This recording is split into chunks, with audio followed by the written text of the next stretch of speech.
Hello everyone, welcome to Smiley Denty. मैं doctor Prachi Mishra, dental surgeon. आज हम लोग आपके कुछ क्वेरीज़ को आंसर करेंगे। पहला क्वेरी, डेंटल एक्सरेज कितने सेफ़ होते हैं और डिजिटल एक्सरेज क्या होते हैं। डेंटल एक्सरेज बहुत सेफ़ होते हैं और बहुत ज़रूरी होते हैं डायग्नोसिस क्रिएट करने के लिए। डेंटल एक्सरे सेफ़ इसलिए होते हैं क्योंकि इनका जो रेडिएशन का डोज होता है वो बहुत कम होता है, इसीलिए बहुत सेफ़ होते हैं। और अगर आपके डेंटिस्ट ने आपको एडवाइस किया है डेंटल एक्सरे के लिए तो प्लीज़ डेंटल एक्सरे कराइए, क्योंकि उसी से आपके डेंटिस्ट आपकी आगे ट्रीटमेंट को प्लान कर सकते हैं। डेंटल एक्सरे में टूथ का कंडीशन एग्जैक्टली अंदर से क्या है, रूट का कंडीशन क्या है, जो बोन है, जो हड्डी है वो अगर गल गई है तो वो भी एक एक्सरे में दिखेगा। अगर कोई ग्रोथ है या ट्यूमर है तो भी डेंटल एक्सरेज में वो दिख जाएगा।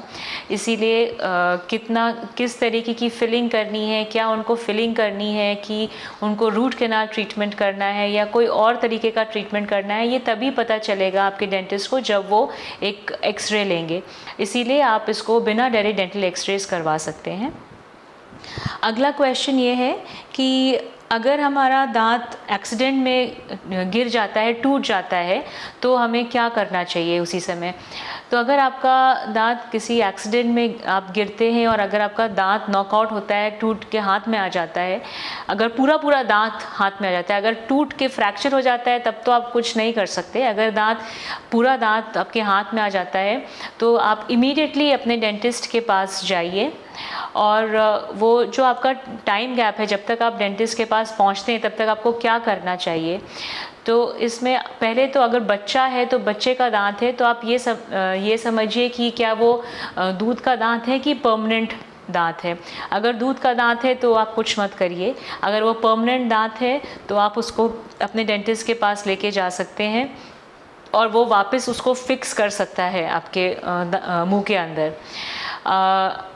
अगर आप एडल्ट भी हैं तो उस दांत को आप हैंडल करिए सिर्फ उसके क्राउन एरिया से, जो चबाने वाला सरफेस है उस सरफेस से आप उसको हैंडल करिए। उसके रूट से, उसकी जड़ों से उसको हैंडल नहीं करिए, क्योंकि जड़ों में कुछ लिगामेंट्स अटैच्ड होते हैं, कुछ फाइबर्स अटैच्ड होते हैं जिसको कहते हैं पेरियोडोंटल लिगामेंट्स।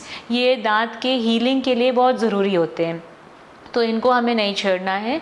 अगर दांत गिर के हाथ में आ जाता है तो उसको आप उसके क्राउन से उसको पकड़िए और उसको या तो अपने मुंह में ही रख लीजिए, अपने सलाइवा में, अपने थूक में उसको रख लीजिए। अगर आप मुंह में नहीं रख पा रहे हैं तो उसको एक छोटे से कंटेनर में दूध में रख लीजिए और अपने डेंटिस्ट के पास जाइए।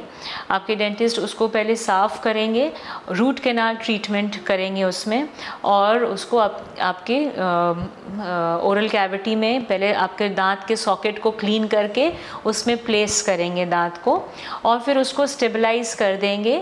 हो सकता है वायर से, स्प्लिंट से या कॉम्पोजिट स्प्लिंट से उसको स्टेबलाइज कर देंगे और उसकी हर थोड़े दिनों में उसकी चेकअप करते रहेंगे।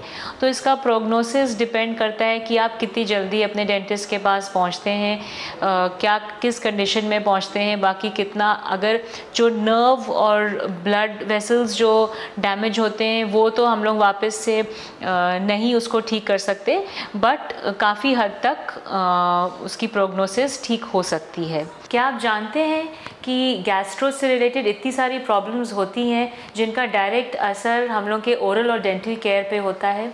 क्या आप ये जानते हैं कि एसिडिटी से क्या क्या डेंटल प्रॉब्लम्स हो सकती हैं, कोलाइटिस से, गेहूं की एलर्जी से और वेरियस गैस्ट्रिक प्रॉब्लम से कितनी ज़्यादा डेंटल प्रॉब्लम्स हो सकती हैं।